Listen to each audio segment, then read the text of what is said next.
এই আপনারা কি চালাইছেন কোন তো? আপনারা কি একটু শান্তিতে থাকতে দিবেন না আমরা? আমরা কি কি কি করছি? আমরা কি ক্ষতিটা করছি আমরা? এগুলা কেন চালাইছেন কোন তো? সহ্য হয় না না? এই খাটটার মধ্যে আমি বইয়া রয়েছি, এই খাটটা কিনা সামর্থ্য বলে আমার নাই। এটা কোনো কথা? কোন তো?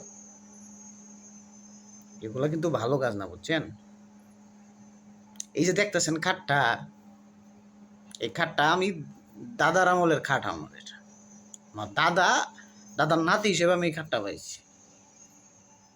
আর আপনারা কইতেছেন আমার খাট কেনার সামর্থ্য নাই। কি কমু? এটা বিয়া করছি, কয় বিয়া করার সামর্থ্যটা আমার নাই।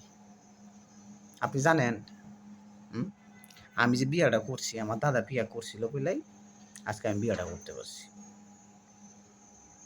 তাইলে বিয়াটা যে করলাম, এটাও তো আমার দাদার নাতি হিসেবে আমি বিয়াটা করতে পারছি, কারণ আমার দাদা বিয়া করছিল, শিখাই দিয়া গেছে, এই বিয়াটা করছি। আপনারা কইতেছেন বিয়াটা কেমনে করলাম? আশ্চর্য হয়ে গেলাম আপনার আচরণে। ও মায়া মায়া, ডাহাতির কথাবার্তা।